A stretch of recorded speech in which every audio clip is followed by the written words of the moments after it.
بسم الله الرحمن الرحيم. الحمد لله نحمده ونستعينه ونستغفره ونؤمن به ونتوكل عليه ونعوذ بالله من شرور أنفسنا ومن سيئات أعمالنا. من يهده الله فلا مضل له ومن يضلله فلا هادي له. ونشهد أن لا إله إلا الله وحده لا شريك له.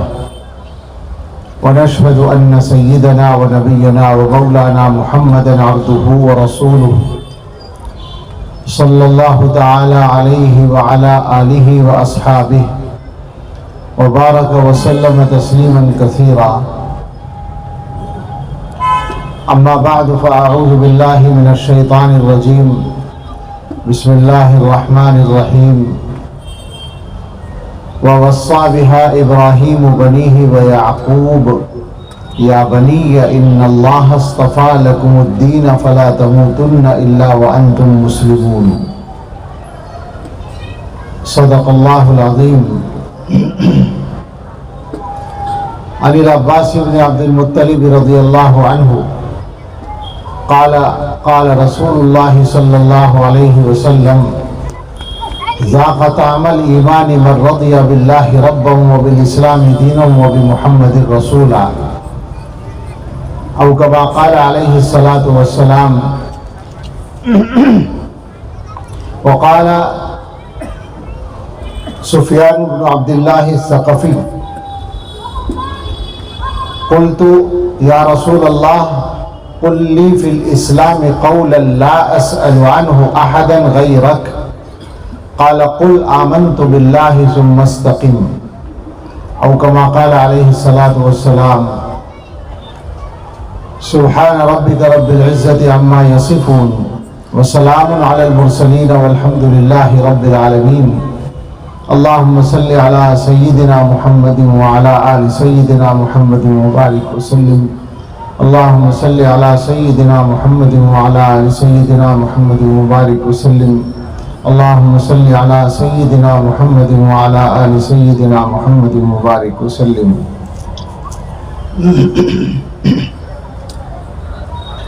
اللہ تعالیٰ کا شکر ادا کرتے ہیں کہ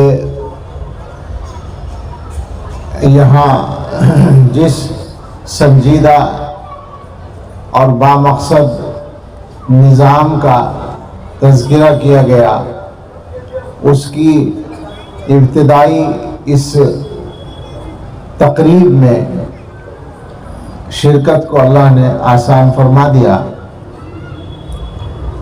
اور ہمارے مخدوم اور ہمارے حبیب حضرت مولانا سید حبیب احمد صاحب دامت برکاتہم سے ملاقات اور استفادے کا موقع بھی عطا فرمایا. اپنی جسمانی اور روحانی بیماریوں کی وجہ سے ہمت کم ہی تھی، لیکن یہاں کے حضرات مولانا شعیب صاحب اور جو حضرات بھی مجھ سے رابطے میں تھے ان کی زیادہ ہی مضبوط توجہ رہی تو میں حاضر ہو گیا، اور اب حضرت مولانا سید حبیب صاحب دامت برکاتہم نے دل پر ہاتھ رکھ کر مجھے امید ہے کہ کچھ فیض پہنچایا ہے، اس سے تقویت بھی مل جائے گی دونوں اعتبار سے. مناسبت ہے مدرسے کی تعمیر کی. ہم مسلمان بہت سارے کام کرتے ہیں الحمدللہ، دینی پہلو سے جو کام ہیں. کچھ کام تو وہ ہیں جو دنیا کی ضرورتوں سے تعلق رکھتے ہیں، وہ ساری دنیا کے لوگ کرتے ہیں، ان کو بیان کرنے کی ضرورت نہیں ہے، نہ ان کی ترغیب دینے کی ضرورت پڑتی ہے، وہ تو ہر آدمی خود ہی کرتا ہے. لیکن دینی پہلو سے جو مسلمان کام کرتے ہیں، مدرسوں کا تعلیم کا کام، تبلیغ و دعوت کا کام، اور تبلیغ و دعوت وہ بھی جو تبلیغ کے نام سے مشہور ہے، یعنی مسلمانوں کی اصلاح کی کوشش اور کسی نہ کسی درجے میں اپنے دیگر بھائیوں کو اللہ کے دین کی طرف لانے کے لیے کچھ کوشش جیسی بھی ہوتی ہے وہ بھی کچھ نہ کچھ ہو رہی ہے۔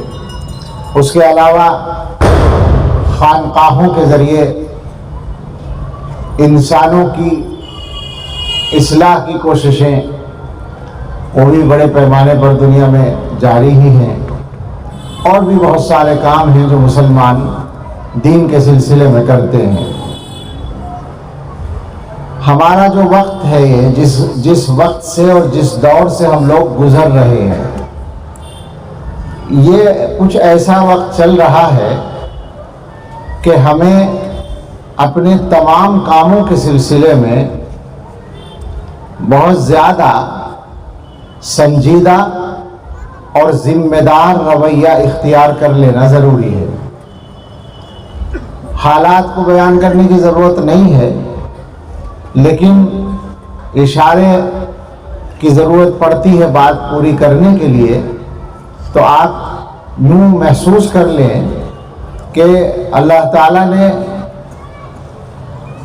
یہ نظام تو شروع سے بنایا تھا اس کائنات میں، اس دنیا میں، کہ حق اور باطل ایک دوسرے کے مقابل رہیں گے، اور باطل کی نمائندگی کرنے والی ایک متعین شخصیت کا لفظ بولنا اگر اس کی عزت افزائی نہ ہو، ایک متعین چیز، ایک متعین فرد جس کو ہم ابلیس کے نام سے جانتے ہیں، شیطان کے نام سے جانتے ہیں، اس کو اللہ نے پیدا کیا اور دنیا میں آدم علیہ السلام کے ساتھ ہی ساتھ بھیج دیا، اور گویا یہ طے فرما دیا کہ تم اس دنیا میں جو جا رہے ہو وہ مسلسل آزمائش کی جگہ ہے، اور آزمائش اس معنی کر کہ تمہاری منزل اور تمہارا اصل مقصد ہوگا جنت میں جانا، اور تمہارا جو دشمن تمہارے ساتھ جا رہا ہے اس کا مشن ہوگا تمہیں جہنم میں لے جانا۔ اور یہ بھی آپ جانتے ہیں کہ یہ کوئی راز نہیں تھا، بلکہ اعلان شدہ پروگرام تھا۔ اللہ تعالیٰ کی طرف سے بھی اعلان تھا اور ابلیس کی طرف سے بھی اعلان تھا۔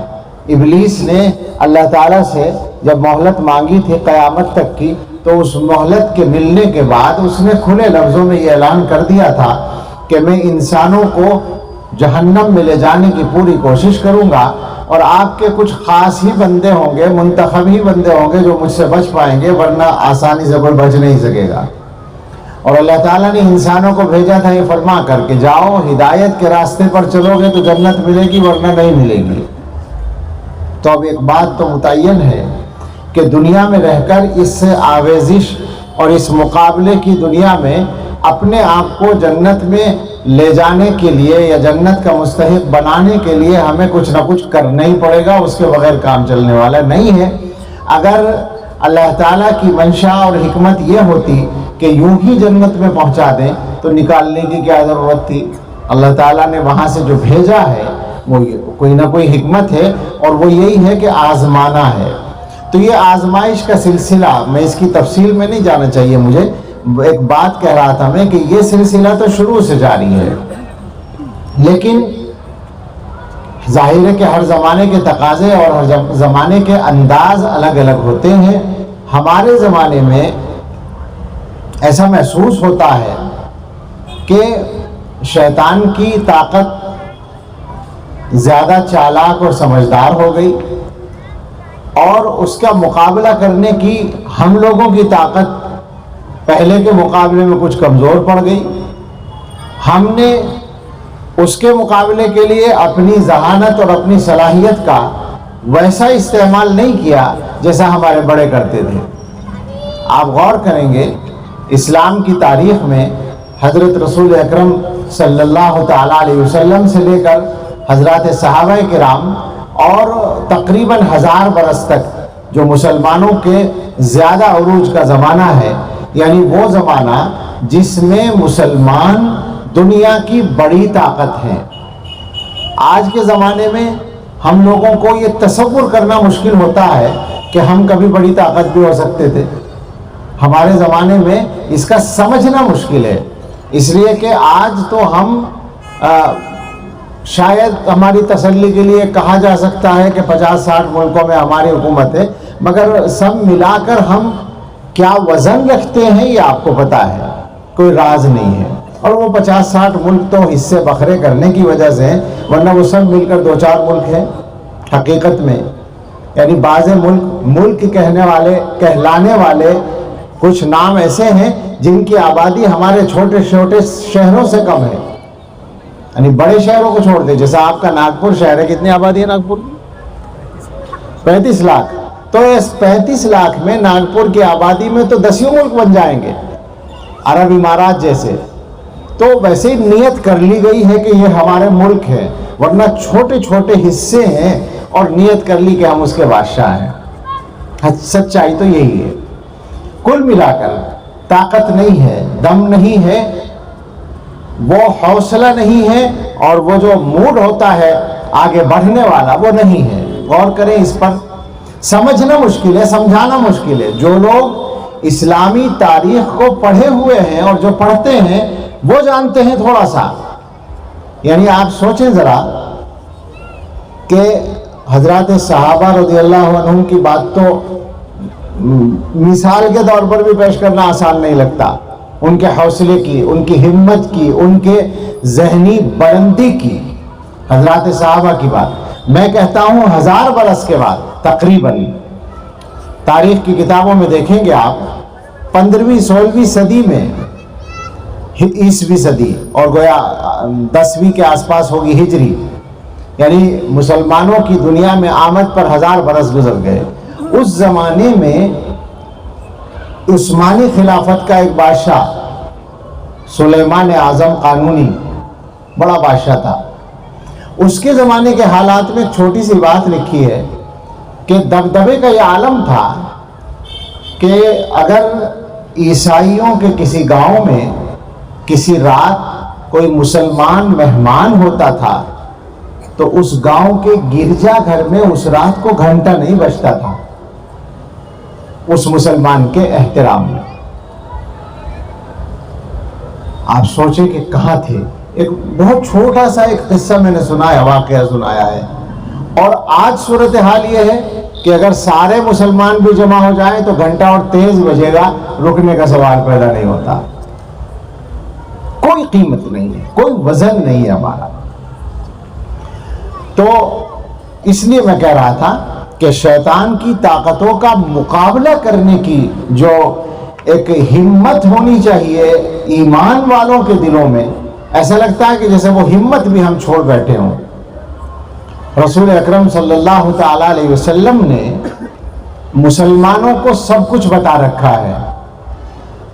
زیادہ حیرت اسی بات پر ہوتی ہے، جب غور کرتے ہیں تو حیرت ہی حیرت ہوتی ہے کہ وہ پیغمبر صلی اللہ علیہ وسلم جنہوں نے دین اور دنیا کے ہر مسئلے میں نمبر 1 کی رہنمائی فرمائی، ان کے ماننے والوں کا یہ حال ہے تو کیوں ہے آخر سمجھ میں نہیں آتا۔ سچی بات ہے۔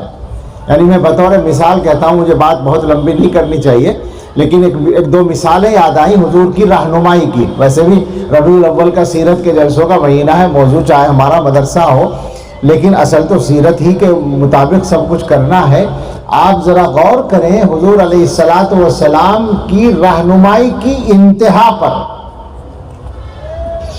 ایک بار میں اپنے علاقے میں کہیں سے گزر رہا تھا، ایک شہر سے، ایک مسجد میں ظہر کی نماز پڑھی۔ امام صاحب نے مجھے دیکھا تو کہا کہ کچھ بیان کر دو، لوگ رک جائیں گے نمازی۔ میں نے کہا ٹھیک ہے، مجھے تقاضا ہے 5 منٹ بیان کروں گا۔ لوگ بیٹھ گئے۔ میں نے کہا 2 باتیں کہنی ہیں، چونکہ امام صاحب نے کہا ہے بیان کرنا ہے اور وقت مختصر ہے، تو 5 منٹ میں 2 باتیں میں بتاؤں گا۔ ایک بات تو ابھی میرے ساتھ پیش آئی ہے، وہ یہ ہوا تھا کہ میں مسجد کے پیشاب خانے میں ضرورت کے لیے گیا، لیکن گیا کہاں، داخل ہوتے ہوتے واپس پیر پیچھے کر لیا، اس لیے کہ وہاں کی بدبو برداشت کرنا میرے لیے ممکن نہیں تھا۔ میں کوئی گستاخی تو نہیں کر رہا ہوں مسلمانوں کے ساتھ یہ بات کھول کر یا بیان کر کے؟ کیا ایسا نہیں ہے کہ ہماری مسجدوں میں جو پیشاب خانے ہوتے ہیں ان کی سب سے بڑی خصوصیت یہی ہے کہ دروازے کے باہر سے بدبو آنے لگتی ہے؟ عام طور پر اکثر علاقوں میں۔ تو میں نے لوگوں سے پوچھا کہ یہ میرے ساتھ ابھی تجربہ ہوا ہے کہ مجھے ضرورت تھی لیکن میں نے ضرورت کو روک لیا. میرے لیے ممکن نہیں تھا, میں کوئی اتنا بڑا صاف ستھرا آدمی نہیں ہوں, لیکن پھر بھی میرے لیے برداشت کرنا ہی ممکن نہیں تھا, میں واپس ہو گیا. میں نے پوچھا لوگوں سے کہ اگر روزانہ مؤذن صاحب کے علاوہ کوئی آدمی صفائی کرنے والا مقرر کر دیا جائے جو آدھے گھنٹے کے لیے آ کر صفائی کر دیا کرے تو کتنے روپے خرچ ہوں گے؟ تو وہ کہنے لگے 500-700 روپے لگیں گے. میں نے کہا مشکل ہے کچھ یہ. پھر میں نے کہا کہ آپ لوگ یہ سمجھیں گے کہ میں متولی کو گویا کہ اس کی کمی بیان کر رہا ہوں. متولی کو تو میں نے متوجہ کیا ہے, لیکن میرا سوال یہ بھی ہے کہ یہاں اس کو استعمال کرنے والے کون لوگ ہیں؟ وہ بھی تو ہم ہی لوگ ہیں. ہم کیوں اتنا گندا کرتے ہیں؟ کیا ہم پانی استعمال نہیں کر سکتے اس بدبو کو دور کرنے کے لیے؟ ایک بات تو میں نے ان سے یہ کہی, یہ تو تذکرہ آ گیا, لیکن دوسری ایک بات جو تھی وہ سنانی تھی مجھے رسول اللہ صلی اللہ علیہ وسلم کی رہنمائی کی مثال کے طور پر. وہ بھی وہاں اس لیے بیان کرنی پڑی کہ راستے میں ایک آدمی کا تذکرہ ہوا اسی شہر کے, تو ان کا انتقال ہو گیا تھا. میرے ساتھ میں ایک مولانا تھے, انہوں نے بتایا کہ ان کا انتقال ہو گیا اور انہوں نے اتنی زمین چھوڑی, جنگل کی زمین, مگر وہ بچوں نے بیچ دی. تو میں نے پوچھا کہ بچوں نے زمین بیچ کر کیا کیا؟ وہ کہنے لگے کہ شادی بیاہ کر لی اپنے, ان میں خرچ کر دیا, کچھ کاروبار میں لگا لی. ساری زمین بیچ کر شادی بیاہ میں اور تھوڑا سا کاروبار میں لگا لیا اس کو. تو میں نے لوگوں سے کہا کہ مجھے یہ خبر ملی ایک صاحب کے بارے میں, اب آپ سنیں اور یہ بھی دیکھیں کہ تجربہ کیا ہے. تجربہ یہ ہے کہ باپ کے مرنے پر جو اولاد باپ کی زمین بیچ کر اس طرح سے کرتی ہے, اس کے یہاں بس پھر فاقوں کی نوبت آتی ہے. وہ شادی بیاہ میں جو پیسہ گیا وہ تو آگ لگا ہی دی اس نے, لیکن اگر کاروبار میں بھی لگاتے ہیں تو 90% لوگ وہ ہیں جن کا کاروبار چلتا ولتا نہیں ہے اور وہ سارے پیسے بیکار ہو جاتے ہیں. میں نے کہا یہ تو ہے وہ واقعہ جو ہمارے یہاں ہو رہا ہے مسلمانوں میں عام طور پر. اور اب سنو کہ حضرت محمد رسول اللہ صلی اللہ تعالی علیہ وسلم نے اللہ تعالیٰ کی دی ہوئی فہم کے مطابق اور اللہ کی وحی کی رہنمائی میں جو امت کی رہنمائی کی ہے وہ یہ ہے کہ من باع ارضا او عقارا ولم یشتری مثلہ کان قمنا اللہ یبارک لہ فیہ. لوگ سمجھتے ہیں کہ حضور صلی اللہ علیہ وسلم نے بس نماز روزہ ہی سکھا رکھا ہے. حضور نے فرمایا جس نے کوئی زمین یا جائیداد بیچی اور اس کے بدلے میں وہی چیز نہ ایسی چیز نہ خریدی, زمین جائیداد ہی نہ خریدی, تو وہ اس بات کا مستحق ہے کہ اسے برکت نہ دی جائے. آپ سمجھ رہے ہیں کہاں تک رہنمائی ہے؟ یعنی گویا کہ انگلی پکڑ کے چلنا سکھا رہے ہیں رسول اللہ صلی اللہ علیہ وسلم. یہ انتہا ہے آپ کی رہنمائی کی. تو ایسی امت جس کے پاس ایسی رہنمائی موجود ہے اس کے معاملات میں وہ چیز کیوں نظر نہیں آتی؟ سوچنے کی بات ہے. میں نے یہ ساری باتیں اپنے ایک جملے کی وجہ سے کہی. میں نے یہ کہا تھا کہ جو حالات ہیں ان حالات میں ہم سب کو اپنے تمام کاموں میں سنجیدہ ہو جانے کی ضرورت ہے. اور کام ہمارے جو ہیں وہ میں نے اشارہ کیا جو جتنے بھی کام ہم کر رہے ہیں دنیا کے اندر, لیکن وہ سارے کام پہلے بھی ہوتے تھے, آج بھی ہو رہے ہیں, مگر نتیجہ ان کا ویسا نہیں نکل رہا ہے جیسا نکلنے کی ضرورت ہے.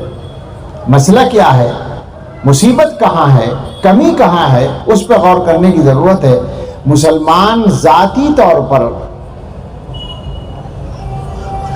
اپنے دین کے تعلق سے, اپنے ایمان اور اپنے بچوں کے ایمان کے تعلق سے جو کچھ اس وقت کر رہے ہیں, کیا واقعتاً وہ سنجیدگی سے کہا جا سکتا ہے کہ اپنی ذمہ داری پوری کر رہے ہیں؟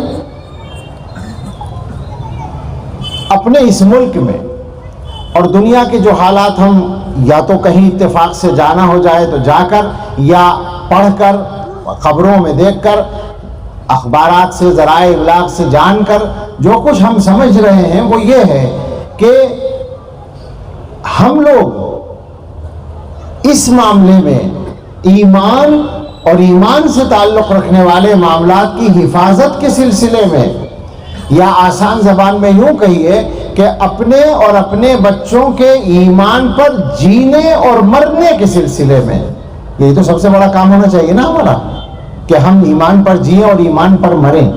اگر کوئی مسلمان اس سے محروم ہو جائے تو پھر اس میں اور دنیا کے دوسرے لوگوں میں کیا فرق ہے؟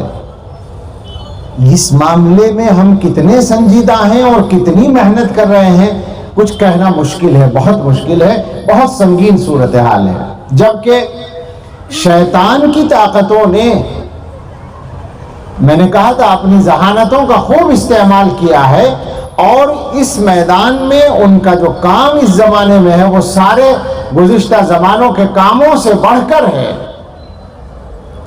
اس کو سمجھانے کے لیے میں حدیث کا ترجمہ کروں جو میں نے ابھی پڑھی ہے۔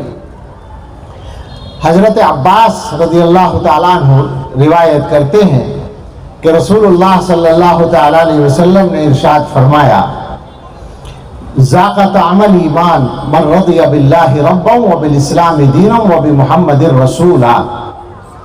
وہ آدمی ایمان کا ذائقہ چکھ لیتا ہے، اس کو ایمان کا ذائقہ آ جاتا ہے، مل جاتا ہے، جو اللہ تعالیٰ کو رب کی حیثیت سے پسند کرے یا رب مان کر راضی ہو، مطمئن ہو، اور اسلام کو مذہب کے طور پر پسند کرے، اسلام کو اپنا مذہب سمجھ کر مطمئن ہو، اور محمد صلی اللہ تعالیٰ علیہ وسلم کو نبی اور رسول مان کر مطمئن ہو، ان کو اس حیثیت سے پسند کرے۔ سادہ سادہ میں نے ترجمہ کیا ہے۔ ان طاقتوں نے یہ بات جان لی ہے کہ مسلمان کے دل کی یہ والی طاقت اگر نکال دی جائے، اسلام کو بحیثیت دین، اللہ کو بحیثیت رب، اور حضرت محمد صلی اللہ تعالیٰ علیہ وسلم کو بحیثیت پیغمبر اور رہنما اور رسول کے پسند کرنے والی جو کیفیت ہے۔ پسند کرنے کا کیا مطلب ہوتا ہے؟ آپ نے ایک کپڑا خریدا اور اس کو سلوا کر پہنا، اور آپ نے پہن کر محسوس کیا کہ اچھا لگ رہا ہے، آپ کو پسند آیا، تو کیا کریں گے؟ آپ اس کپڑے کو باقی رکھیں گے، احتیاط سے رکھیں گے۔ کبھی کبھی ایسا ہوگا کہ آپ اس کپڑے کو رکھیں گے بھئی آنے جانے کے لیے استعمال کرنا ہے۔ جو اچھے کپڑے ہوتے ہیں لوگ رکھتے ہیں اس طریقے سے، کیوں؟ اس لیے کہ وہ ان کو پسند ہے۔ ایک کپڑا آپ نے سلوایا مگر پہن کے لگا کہ یہ تو کچھ خاص نہیں لگ رہا ہے، تو آپ کیا کریں گے؟ یا تو اس کو چھوڑ دیں گے، یا یہ کریں گے کہ گھر میں جب کام وام کرنا ہو تو اسے پہن لیں گے اور چھٹی کر دیں گے، اور کوشش یہ کریں گے کہ اس کو چھوڑ دیں، اس کو چھوڑ کر دوسرا کپڑا پہن لیں۔ جب کوئی آدمی کسی چیز کو دل سے پسند کرتا ہے تو پھر اس کو وہ چھوڑنا پسند نہیں کرتا، اس کے بدلے میں کوئی دوسری چیز لینا پسند نہیں کرتا۔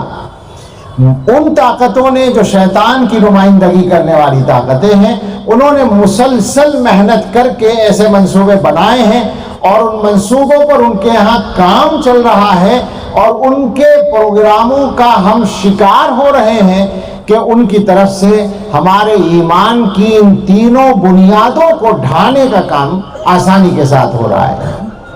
کیا آپ کو یہ بات آپ کے لیے راز ہے کہ آج الحاد تیزی سے پھیل رہا ہے؟ الحاد مذہب کا انکار، خدا کا انکار، یعنی لوگ ایتھسٹ بن رہے ہیں، ملحد بن رہے ہیں۔ معلوم ہے نا یہ بات آپ کو؟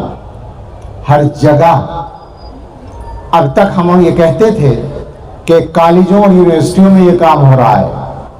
ہمیں معلوم ہے یہ بات کہ یونیورسٹیوں میں اور کالجوں میں پڑھانے والے جو لوگ ہیں، پروفیسر ہیں وہاں کے، ان میں ایک خاصی تعداد ایتھسٹوں کی ہے، چاہے ان کا پس منظر، ان کا بیک گراؤنڈ مسلم ہو یا ہندو ہو یا عیسائی ہو، بہت سارے لوگ ہیں۔ ہر مذہب سے آنے والے بہت سے لوگ ایسے ہیں جو ملحد بن گئے ہیں۔ ان کے پڑھانے سے، ان کی ذہن سازی سے، ان کی صحبت سے، ان کے ملنے جلنے سے، ان کے جو اسٹوڈنٹس ہیں ان کے اندر بھی الحاد آ رہا ہے، خاصی تیزی کے ساتھ آ رہا ہے۔ آج دنیا کے ملکوں کی جو مردم شماری ہے، اس کو آپ اگر دیکھیں گے تو جس طرح ایک خاصی تعداد ہوگی فلاں اور فلاں مذہب کے ماننے والوں کی، اتنے لوگ مسلمان ہیں، اتنے فیصد، اتنے عیسائی ہیں، اتنے فلاں ہیں، ہمارے ملک میں زیادہ ہندو بھائی ہیں یا فلاں ہیں، مختلف الگ الگ مذہب ہیں.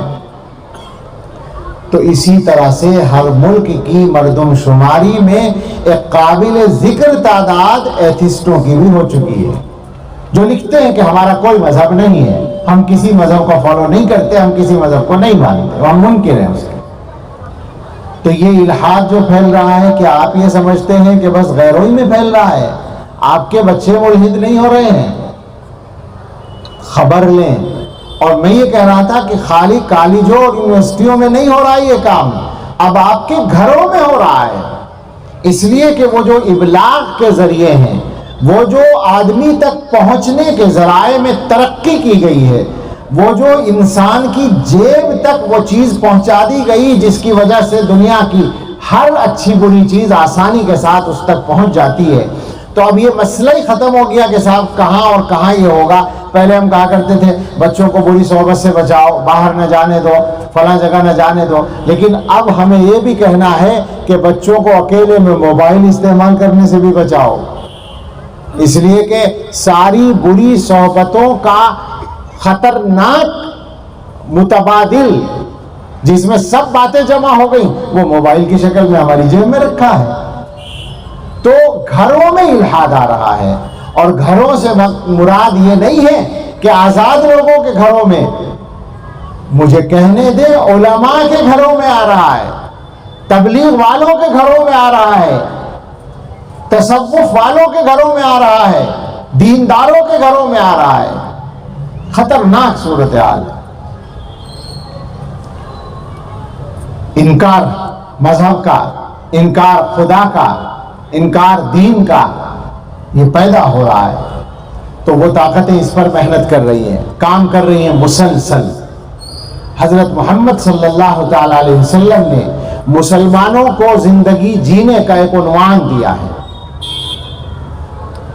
ایک صحابی ہیں جن کی روایت میں نے ابھی پڑھی تھی، وہ فرماتے ہیں کہ میں نے ایک مرتبہ رسول اللہ صلی اللہ تعالی علیہ وسلم سے یہ عرض کیا کہ مجھے اسلام کے بارے میں کوئی ایسی بات فرما دیں کہ آپ کے علاوہ کسی سے پوچھنے کی ضرورت نہ پڑے.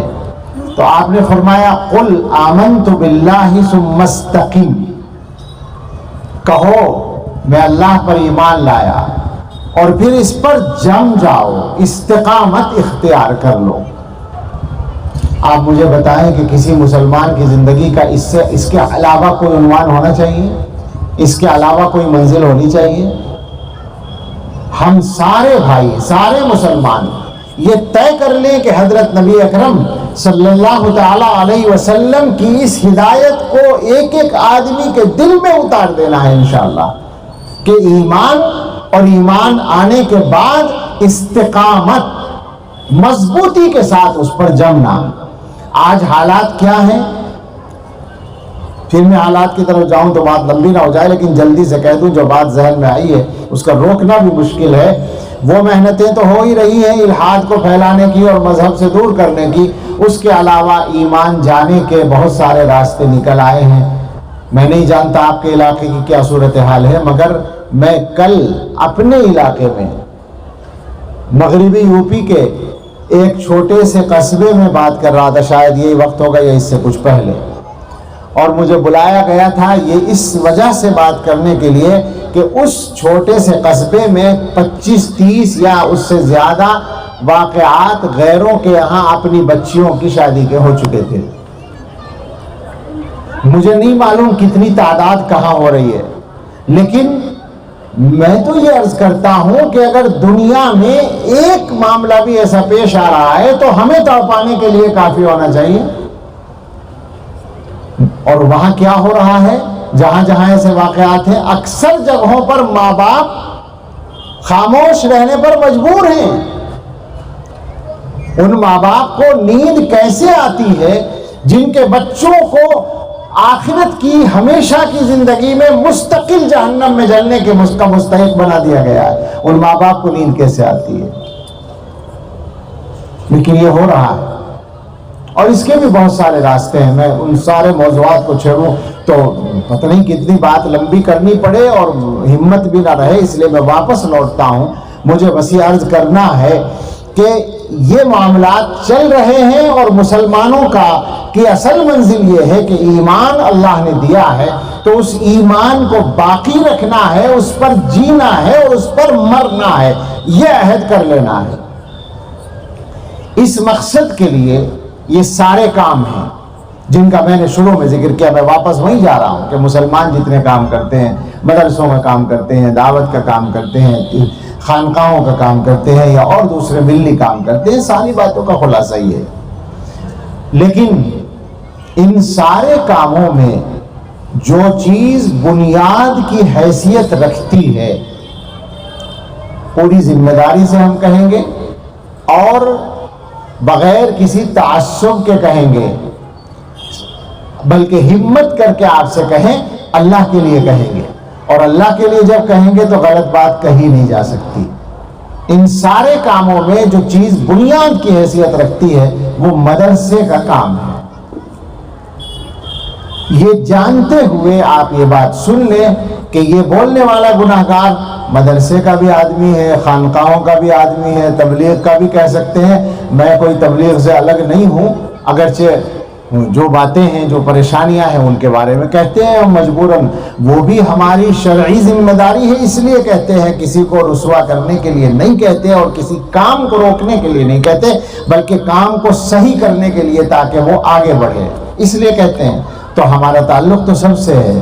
اس کے بعد اور دنیا کو ہم نے تھوڑا بہت جو کچھ دیکھا ہے ان تجربوں کے بعد اور جو تاریخ کو تھوڑا بہت پڑھا ہے اس کے بعد ہم آپ سے یہ کہتے ہیں کہ دین کے ان تمام کاموں میں جو مسلمانوں کو ایمان پر قائم رکھنے کے لیے کیے جاتے ہیں، سب سے بنیادی کام مدرسے کا کام ہے. اور وہ مدرسے کا کام ہی ہے جس سے سب کو پانی ملتا ہے. اور یہ بات بعض لوگوں کو اچھی نہیں لگے گی، مجھے معلوم ہے، یہاں یا کہیں بھی، مجھے نہیں معلوم یہاں کہ میں تو پہلی بار حاضر ہوا ہوں اس علاقے میں. ناگپور 2-4 مرتبہ آیا. کہاں چلے گئے بڑے میاں؟ بیٹھے ہیں مولانا حافظ مسعود صاحب. بڑا میاں ان کو کہہ رہا ہوں، مجھ سے چھوٹے ہیں یہ. ان کی دعوت پر میں آیا ہوں ناگپور کئی بار، لیکن یہاں پہلی بار حاضری ہوئی ہے. مجھے نہیں معلوم کیا حالات ہیں، مگر دنیا کے حالات معلوم ہے. کیا مشکل ہے؟ ساری دنیا کے حالات ایک ہی جیسے ہیں. بیچ میں ایک لطیفہ جیسا ہے، واقعہ ہے، اور وہ بھی تکلیف ہی کی بات ہے. میں ایک جگہ گیا ایک پروگرام کے سلسلے میں، پانی دیجیے، ایک گاؤں میں. تو چائے پر بیٹھے ایک صاحب حالات بتانے لگے گاؤں کے، اور اس میں خوشی کے ساتھ انہوں نے یہ بتایا کہ ہمارے گاؤں میں 70-75% مسلم آبادی ہے، باقی دوسروں کی آبادی جو ہے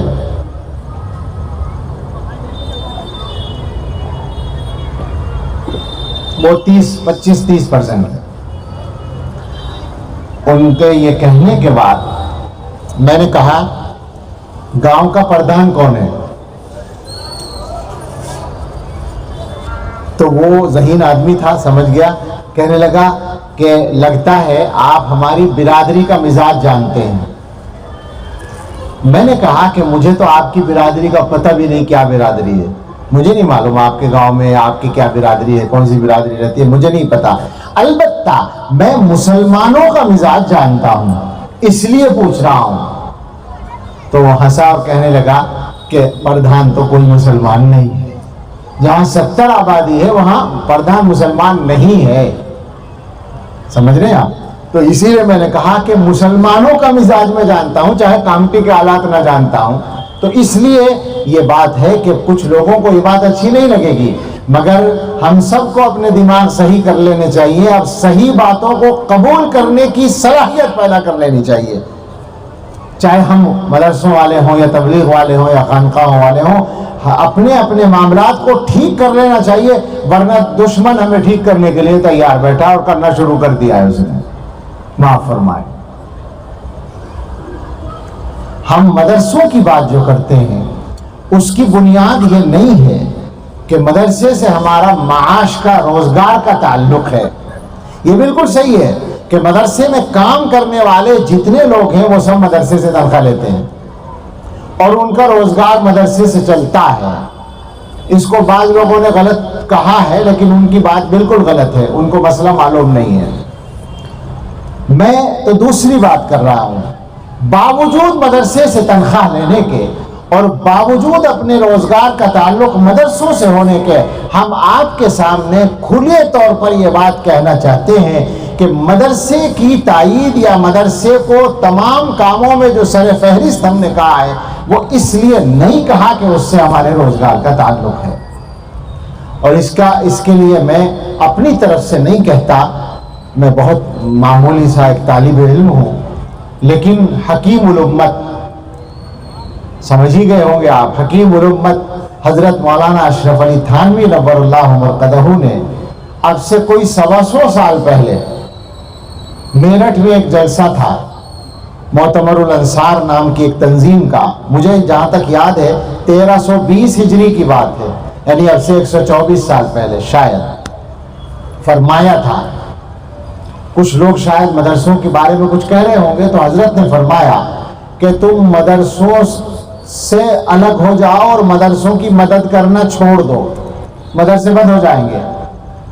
جو ہم مدرسوں والے لوگ ہیں، ہم میں سے کوئی آٹے کی دکان کھول لے گا، کوئی چاول کی دکان کھول لے گا، اپنے روزگار کے لیے دکان کھول کر ہم بیٹھ جائیں گے، ہمارے روزگار کا مسئلہ تو یوں حل ہو جائے گا.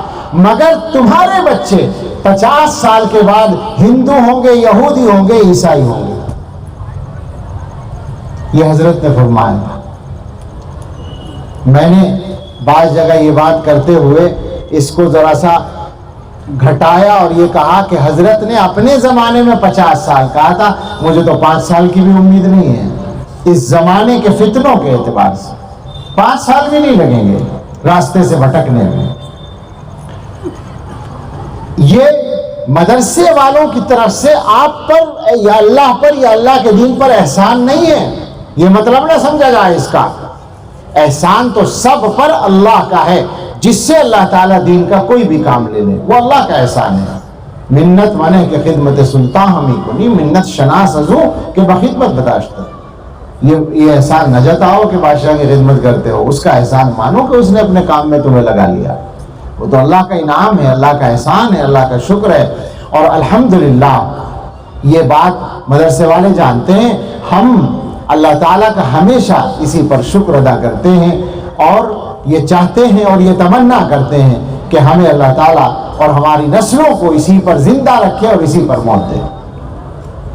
لیکن آپ کو بات سمجھانے کے لیے ہے کہ مسئلہ چند لوگوں کے روزگار کا نہیں ہے. بھائی سارے مدرسوں میں مل کر کتنے آدمی کیا روزگار بنتا ہوگا؟ سوچیں ذرا. کچھ ہزار، لاکھ میں ہو جائیں گے. 1,00,000 2 لاکھ مسلمانوں کا یا 2-4 لاکھ بھی ہو جائیں مدرسوں کے پڑھانے والے اور مسجدوں کے امام، تو کتنے روزگار کا مسئلہ حل ہوا جناب؟ یہ روزگار کا مسئلہ ہی نہیں ہے، مسئلہ ایمان کا ہے، مسئلہ اپنی نسلوں کے ایمان کو بچانے کا ہے. ایک مرتبہ ایک جگہ جانا ہوا، ایک اخبار کے نمائندے آگے بات کرنے کے لیے. ہم لوگ عام طور سے اس مخلوق سے بچنے کی کوشش کرتے ہیں، اس لیے کہ حقیقی معنی میں کوئی فائدہ نہیں ہوتا، اور پھر یہ کہ جو لوگ ان کاموں کے لیے ہیں مقرر وہ کریں اس کام کو. ہم تو پڑھنے والے لوگ ہیں، ہمارا یہ کام بھی نہیں ہے. میں نے معذرت چاہی لیکن وہ پیچھے پڑے تو انہوں نے 1-2 سوال کیے. انہوں نے کہا کہ مدرسے میں جو لوگ پڑھتے ہیں، یہ ایک سوال ہوتا ہے لوگوں کا کہ مدرسے سے فارغ ہوتے ہیں پڑھ کر، ان کے روزگار کا مدرسے والوں نے کیا انتظام کر رکھا ہے، ان کو نوکری وغیرہ کہاں ملے گی؟ میں نے کہا بھائی، میں نے سادہ سا جواب دیا شروع میں کہ بھائی بہت سے لوگ مدرسوں میں پڑھانے لگ جاتے ہیں، بہت سے لوگ مسجدوں کے امام بن جاتے ہیں، اور کچھ لوگ تجارت وغیرہ اور دوسرے کاموں میں بھی لگ جاتے ہیں. یہ ہوتا ہے. تو وہ کہنے لگے کہ یہ تو کوئی انتظام نہ ہوا، یہ تو قوم پر بوجھ بننا ہوا. تو میں سمجھ گیا کہ بات اس طرح چلے گی نہیں. میں نے کہا بوجھ آپ کے دماغ پر ہے، قوم پر نہیں ہے. آپ کے سوچنے کا یہ انداز ہے، آپ کے دماغ پر بوجھ ہے، قوم پر بوجھ نہیں ہے. اور میں یہ خامخواہ نہیں کہہ رہا ہوں کہ آپ کو کی توہین کرنے کے لیے، بلکہ مدلل بات ہے. بات یہ ہے، اور یہ بات بھی حضرت تھانوی رحمۃ اللہ علیہ نے لکھی ہے، علماء اس کو یاد رکھیں کہ ہر مذہب کے لوگوں میں کچھ لوگ ایسے ہوتے ہیں ہر قوم میں جو اس قوم کی مذہبی ضروریات کی ذمہ داری پوری کرتے ہیں. جو لوگ مذہبی ضرورتیں پوری کرتے ہیں ان کے روزگار کی ذمہ داری وہ قوم پوری کرتی ہے. تفصیل کی ضرورت نہیں ہے، ہر مذہب میں یہ ہوتا ہے، اور یہ بات بالکل عقلی ہے، معقول بات ہے. تو مسلمانوں میں بھی یہ ہوتا ہے کہ جو لوگ مسلمانوں کے مذہبی کاموں کی ذمہ داری پوری کرتے ہیں، ظاہر ہے اب ان کے پاس فرصت نہیں ہے، روزگار کے لیے ٹائم نہیں ہے ان کے پاس، کمانے کے لیے محنت کریں، تو اب مسلمان ان کے روزگار کا انتظام کرتے ہیں. اس میں کیا مشکل بات ہے؟ یہ تو ایک بالکل عقلی بات ہے. تو ہمیں یہ کہنا ہے کہ مسئلہ ایمان کی حفاظت کا ہے.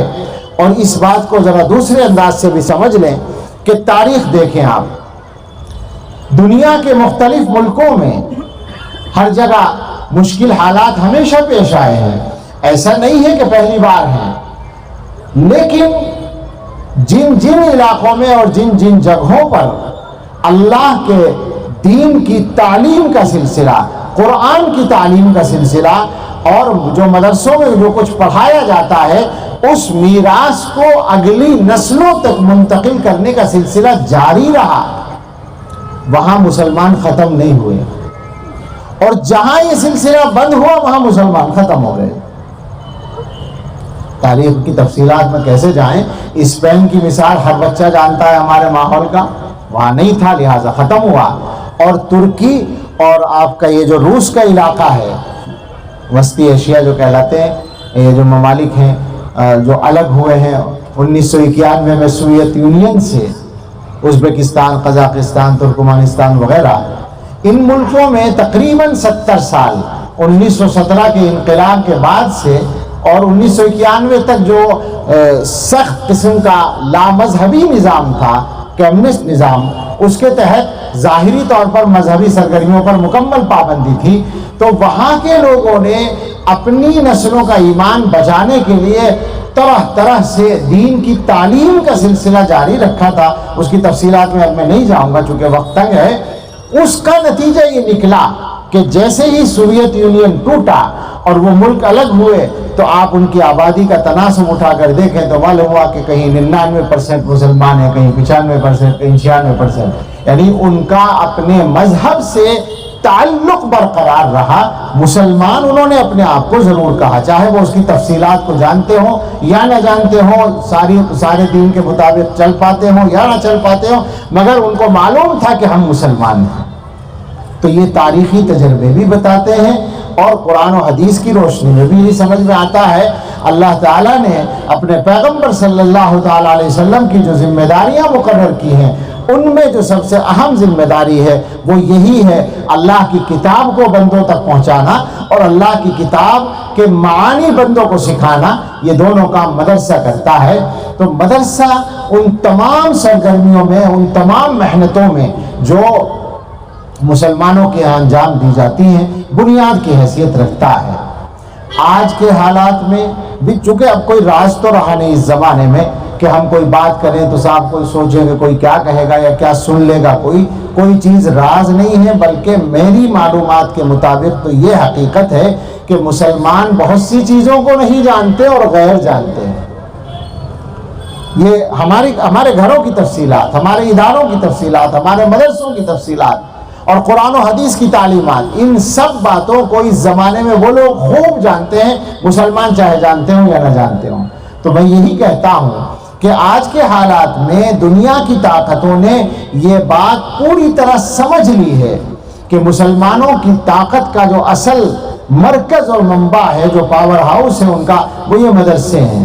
لہٰذا آپ دیکھیں جو حالات سامنے ہیں، میں ان کو بھی بیان نہیں کرنا چاہتا بلکہ اللہ سے دعا کرتا ہوں کہ اللہ رب العزت مسلمانوں کے پاس اس نعمت کو ضرور باقی رہنے دے قیامت تک. اس لیے کہ ہم نے یہی دیکھا ہے، یہی تجربہ کیا ہے.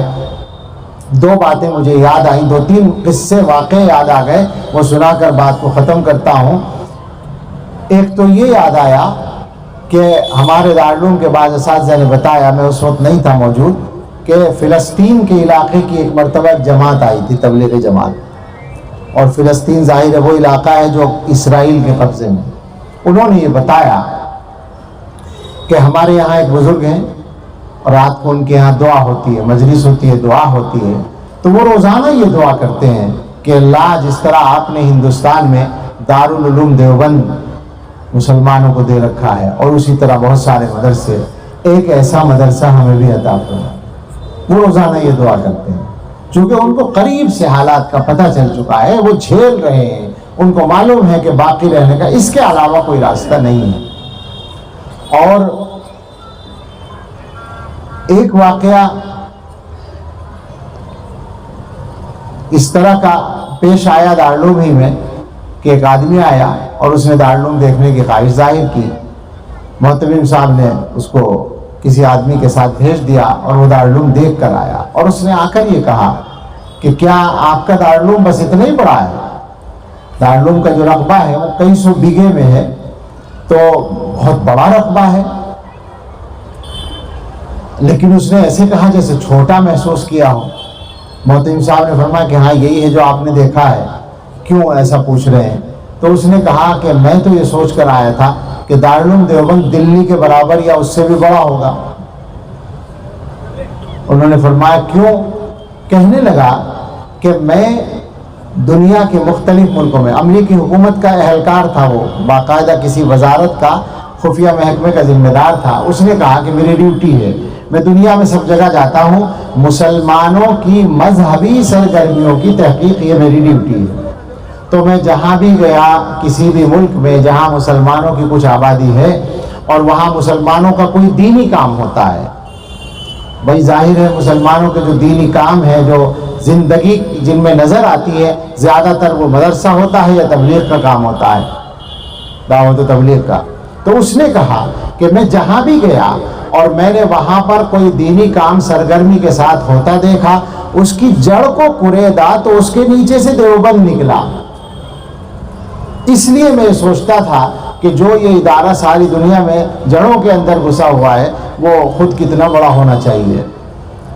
کیا پتہ چلتا ہے، میرا مقصد کوئی دارالعلوم دیوبند کا پروپیگنڈا کرنا نہیں ہے، وہ تو ساری دنیا جانتی ہے، کوئی راز بھی نہیں ہے یہ باتیں بھی جو میں کہہ رہا ہوں۔ بتانا یہ ہے کہ مدرسے کا یہ کردار ہے، یہ مدرسہ ہے، اور یہی کردار سارے مدرسے جہاں جہاں قائم ہیں وہ دارالعلوم دیوبند ہی ہے۔ حقیقت میں ہمارے یہاں استاد ہیں، ان سے کسی نے پوچھا دارالعلوم دیوبند کا رقبہ کتنا ہے، انہوں نے کہا مجھے نہیں معلوم۔ کہا کیوں، آپ وہاں پڑھاتے نہیں؟ کہا وہیں پڑھاتا ہوں، وہیں رہتا ہوں۔ کہا پھر کیوں نہیں معلوم ہے؟ کہنے لگے کہ بات یہ ہے کہ دارالعلوم دیوبند صرف دیوبند میں نہیں ہے بلکہ ساری دنیا میں ہے، اس لیے مجھے پتہ ہی نہیں کہ کتنا رقبہ ہے۔ تو جو بھی یہ کام ہو رہا ہے یہ اصل میں مسلمانوں کے ایمان کی حفاظت کا قصہ ہے، اور یہ بات بھی کوئی بتانے کی ضرورت نہیں ہے کہ مسلمان الحمدللہ اپنی اس نعمت کی قدر بھی کرنا جانتا ہے۔ مدرسے کہاں سے چل رہے ہیں؟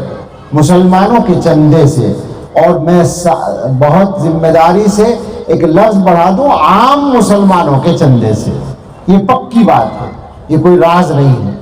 ابھی آپ نے منصوبہ سنا ہے مولانا عتیق الرحمان صاحب کی زبانی، ایک تو وہ تو الگ بات ہے، کتنا شاندار، کتنا سلیقے سے مرتب کیا ہوا منصوبہ ہے، مولانا حبیب صاحب بھی فرما رہے تھے اور میں بھی تعجب کر رہا تھا۔ لیکن دوسرے لفظوں میں آپ صاحب بتائیں مقصد کیا تھا سنانے کا؟ یہی تو تھا نا کہ مسلمان چندہ دیں، مسلمان پیسہ دیں، اور کیوں تھا؟ اس لیے کہ مسلمان ہی دیں گے، مسلمانوں کے دینے سے وہ چلے گا۔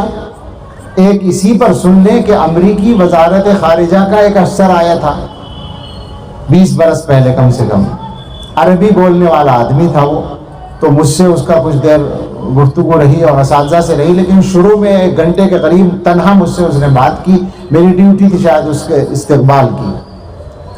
تو اس نے بہت سارے سوالات کیے، اس میں اس کا ایک سوال یہ تھا بات ختم کرتے ہوئے کہ ہندوستان میں کتنے مدرسے ہیں؟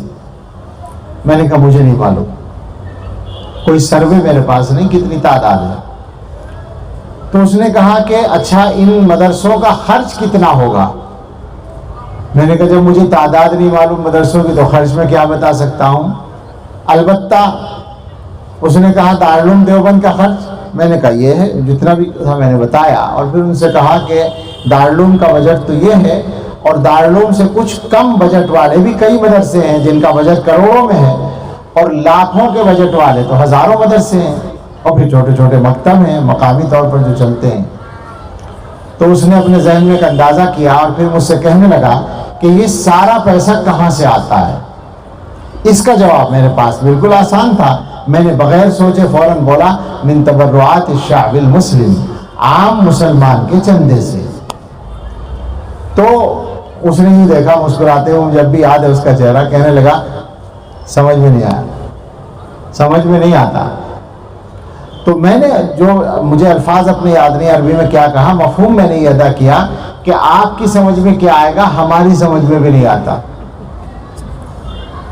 ہم مسلمان دیکھنے میں پتہ چلتا ہے کہ پریشان حال ہے، اور اتنی بڑی تعداد میں مدرسے چلا رہا ہے، یہ مسلمان نہیں چلا رہا، یہ اللہ تعالیٰ چلا رہے ہیں، اور مسلمان بھی یوں ہی چل رہا ہے کہ وہ مدرسے چلا رہا ہے۔ اس بات کو یاد رکھیں کہ اللہ تعالیٰ نے اس ملک میں مسلمانوں کو باقی رکھا ہے، اور یقین ہے کہ انشاءاللہ قیامت تک باقی رکھیں گے اللہ تعالیٰ، اور اس کا بنیادی سبب یہ ہوگا کہ یہاں کے مسلمانوں کی کمائی میں جس طرح اپنے گھر والوں کے خرچ کی ذمہ داری ہوتی ہے، اس میں ایک حصہ اللہ کے دین کی اشاعت کا لازمی طور پر ہوتا ہے۔ اس لیے ان کو ختم کرنے والی کوئی طاقت دنیا میں نہیں ہے، نہ مدرسے ختم ہوں گے، نہ ایمان والے ختم ہوں گے انشاءاللہ تعالی۔ اللہ سے مانگتے رہیے اور زندہ ہو جائیے حضرت محمد الرسول اللہ صلی اللہ تعالی علیہ وسلم کی ہدایات اور تعلیمات اور رہنمائی کی روشنی میں یقین کریں۔ زندہ مذہب، زندہ کتاب اور زندہ رسول، بھئی قبر اطہر میں تو زندہ ہی ہے، اور آپ کی تعلیمات زندہ ہیں، وہ سب آپ کے پاس ہے۔ تو آپ کو تو مردہ نہیں ہونا ہے، آپ کو تو بے حوصلہ نہیں ہونا ہے، آپ کو تو کم ہمت نہیں ہونا ہے۔ دنیا میں جینا سیکھیے اور دنیا کو بتائیے کہ مسلمان کتنا اچھا جیتا ہے، کتنی اچھی زندگی گزارتا ہے، اور دنیا کے انسانوں کے ساتھ اس کا رویہ کتنا اچھا ہوتا ہے۔ اپنے آپ کو اور اپنے بچوں کو اس راستے پر لائیے جو حضرت محمد الرسول اللہ صلی اللہ تعالی علیہ وسلم نے دکھایا ہے، اور کم سے کم مرنے سے پہلے اس کا انتظام کر کے جائیے کہ آپ کے بعد جب آپ کے بچوں کے مرنے کا نمبر آئے گا تو وہ ایمان پر قائم ہوں گے۔ اس کا انتظام ضرور کر کے جائیے جیسا کہ اللہ کے پیغمبر فکر کیا کرتے تھے۔ اللہ رب العزت ہمیں اور ہماری تمام نسلوں کو دین پر مکمل استقامت کے ساتھ زندہ رہنا بھی نصیب فرمائے اور مرنا بھی ایمان کامل پر ہمیں نصیب فرمائے۔ آمین۔ وآخر دعوانا ان الحمدللہ رب العالمین۔ الحمدللہ رب العالمین، والصلاة والسلام علی سیدنا محمد وآلہ واصحابہ اجمعین۔ یا رب لک الحمد کما ینبغی لجلال وجہک وعظیم سلطانک۔ ربنا آتنا فی الدنیا حسنۃ وفی الآخرۃ حسنۃ وقنا عذاب النار۔ ربنا لا تزغ قلوبنا بعد اذ ہدیتنا وہب لنا من لدنک رحمۃ انک انت الوہاب۔ ربنا هب لنا من ازواجنا وذرياتنا قرة اعين واجعلنا للمتقين اماما۔ اللهم اصلح لنا ديننا الذي هو عصمة امرنا، واصلح لنا دنيانا التي فيها معاشنا، واصلح لنا آخرتنا التي فيها معادنا، واجعل الحياة زيادة لنا في كل خير، واجعل الموت راحة لنا من كل شر۔ اللهم آت نفوسنا تقواها وزکھا انت خیر من زکاہا انت ولیہا ومولاہا۔ اے اللہ، ہم آپ کے کچھ بندے یہاں جمع ہیں مدرسے کے اس پروگرام میں۔ اے اللہ، اپنے فضل سے اس جمع ہونے کو قبول فرمائیے، اور کل کی نشست کو بھی قبول فرمائیے، اور مدرسے کی تمام سرگرمیوں اور محنتوں کو بھی قبول فرمائیے، اور جو منصوبہ پیش کیا گیا ہے اس کو بھی قبولیت عطا فرمائیے، اور اس کی تکمیل آسان فرما دیجیے۔ اے اللہ، اپنے فضل سے اس مجلس کی برکت سے ہم سب کے گناہ معاف فرما دیجئے۔ اے اللہ، ہمیں گناہوں سے بچنے کی توفیق دے دیجئے۔ اے اللہ، گناہوں سے بچنا ہمارے لیے آسان فرما دیجئے۔ اے اللہ، ہمیں تقوی کی زندگی عطا فرما دیجئے۔ اے اللہ، ہم سب کو، ہمارے اہل و عیال و متعلقین کو اپنے اچھے بندوں میں شامل فرما لیجئے۔ اے رب کریم، ہم سب کو جسمانی اور روحانی ہر قسم کی بیماریوں سے شفا دے دیجئے۔ ہمارے گھر والوں میں، رشتہ داروں میں، متعلقین میں یا ہم میں جو بیمار ہیں اللہ سب کو صحت عطا فرما دیجئے، صحت کاملہ دے دیجئے۔ جو مقروض ہیں اللہ ان کے قرضے ادا کرا دیجئے، جو بے گھر ہیں انہیں آرام دہ گھر دے دیجئے، جو بے روزگار ہیں انہیں بابرکت حلال روزگار دے دیجئے، جو مقدموں میں الجھے ہوئے اللہ ان کو ان سے بری کر دیجئے، جو جیلوں میں بند ہیں اللہ رہائی دلا دیجئے، جو بے اولاد ہیں انہیں اچھی اولاد عطا فرما دیجئے، جن کی اولاد بگڑ گئی اللہ اس کو اس کی صحیح تربیت آسان فرما دیجئے۔ اے اللہ ہماری اولادوں کے سلسلے میں ہم سب کی اچھی تمنائیں پوری فرما دیجئے۔ اے اللہ ہر مسلمان کے ایمان کی، جان کی، مال کی، عزت و آبرو کی، گھر بار کی، آل اولاد و کاروبار کی حفاظت فرمائیے۔ اے اللہ اس ملک میں امن و امان قائم رکھیے اور اس ملک کی بھی حفاظت فرمائیے، عالم اسلام میں بھی امن و امان عطا فرمائیے۔ اے اللہ دنیا میں کہیں بھی جو صاحب ایمان بستا ہو اے اللہ اس کی ہر چیز کی حفاظت فرمائیے۔ اے رب کریم ہم سب کو دین پر کامل استقامت نصیب فرمائیے، دین کے کاموں کی حفاظت فرمائیے، دین کے شعائر کی حفاظت فرمائیے۔ اے اللہ دین کے خدام کی حفاظت فرمائیے۔ اے اللہ جو منصوبہ مدرسے کا ہے تعمیری اپنے فضل سے اس کی تکمیل آسان فرمائیے۔ اے اللہ آسان وہی کام ہوتا ہے جسے آپ آسان کر دیں۔ اے اللہ اپنے فضل سے ہم سب کے تمام کاموں کو آسان فرما دیجئے، ہمارے کاموں کی رکاوٹیں دور فرما دیجئے۔ اے اللہ ہم سب کے کاموں میں خیر و برکت عطا فرما دیجئے۔ اے اللہ ہم سب کے دلوں کی اچھی تمنائیں پوری فرما دیجئے۔ ہم سے جو لوگ دعاؤں کے لیے کہہ چکے ہیں یا کہنا چاہتے تھے نہیں کہہ سکے یا ان کا ہم پر حق ہے اے اللہ سب کو ان دعاؤں میں شامل فرما لیجئے۔ اے اللہ ہم سب کو ہدایت کے بعد گمراہی سے بچائے رکھیے۔ اے اللہ علم کے بعد جہالت کے کاموں سے بچائے رکھیے۔ اے اللہ عزت کے بعد ذلت سے بچائے رکھیے۔ اے اللہ صحت کے بعد بیماری سے بچائے رکھیے۔ اے اللہ غنا کے بعد فقر سے بچائے رکھیے۔ اے اللہ نعمتیں عطا فرمانے کے بعد نعمتوں کے زوال سے بچائے رکھیے۔ اے اللہ اچھے حال کے بعد برے حال سے بچائے رکھیے۔ اے اللہ ہم سب کے لیے اور پوری امت کے لیے آنے والے وقت کو گزرے وقت سے بہتر بنا دیجئے اور سب سے بہتر ہم سب کے آخری وقت کو بنا دیجئے۔ اللہم انا نسألک خیر المسألۃ وخیر الدعاء وخیر النجاح وخیر العمل وخیر الثواب وخیر الحیاة وخیر الممات انک علی کل شیء قدیر۔